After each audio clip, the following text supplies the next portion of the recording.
Restroom च आओ। ਚੱਲਦਾ ਹੁਣ हाँ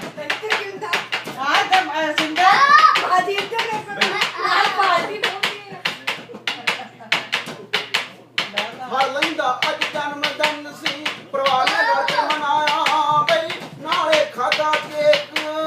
ਉਹ ਨਾਲੇ ਮਿੱਠਾ ਖਾਦਾ ਤੇ ਨਾਲੇ ਬਣਾਇਆ ਨਾਲੇ ਮੁਰਗਾ ਬਣਾਇਆ ਓ ਮਾਂ ਦਾ ਨਾਂ ਕਮਲ ਕੌਰ ਤੇ ਸ਼ਿੰਦੇ ਨੇ ਭੰਗੜਾ ਪਾਇਆ ਦਾਦੀ ਤੇ ਨਾਨੀ ਵੀ ਖੁਸ਼ੀ ਵਿੱਚ ਜਸ਼ਨ ਮਨਾਇਆ ਦਾਦੀ ਤਾਨੀ ਨੇ ਲੋ ਬਈ ਬਾਜਾਂ ਵਾਲੇ ਨੱਚਨੇ ਅੱਜ ਜਦੋਂ ਕੱਲਿਆ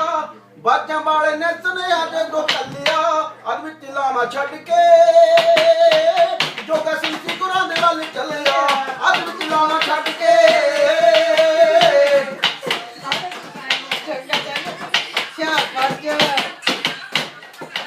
ਉਹ ਨੱਚਣ ਵਾਲੇ ਦੀ ਅੱਡੀ ਨਾ ਰਹਿੰਦੀ ਗਾਉਣ ਵਾਲੇ ਦਾ ਮੂੰਹ ਉਹ ਨੱਚਣ ਵਾਲੇ ਦੀ ਅੱਡੀ ਨਾ ਰਹਿੰਦੀ ਨੱਚਣ ਵਾਲੇ ਦੀ ਅੱਡੀ ਨਾ ਰਹਿੰਦੀ ਗਾਉਣ ਵਾਲੇ ਦਾ ਮੂੰਹ ਉਹ ਬੋਲੀ ਮੈਂ ਪਾਵਾਂ ਛਿੰਦ ਨੱਚ ਲੱਗ ਤੇਰੇ ਵਿੱਚ ਤੂੰ ਬੋਲੀ ਮੈਂ ਪਾਵਾਂ ਹੋ ਨੱਚ ਲੱਗ ਤੇਰੇ ਵਿੱਚ ਤੂੰ ਬੋਲੀ ਮੈਂ ਪਾਵਾਂ ਇੱਕ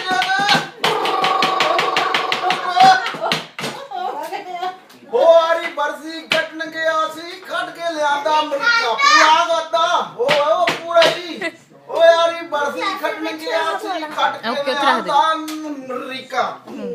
ਉਹ ਖੱਟ ਕੇ ਲਿਆਂਦਾ ਅਮਰੀਕਾ ਹੁਣ ਅਸੀਂ ਤੱਕ ਗਏ ਆ ਬੜਾ ਹੀ ਬੰਦੜਾ ਵਾਲੇ ਹੁਣ ਅਸੀਂ ਤੱਕ ਗਏ ਆ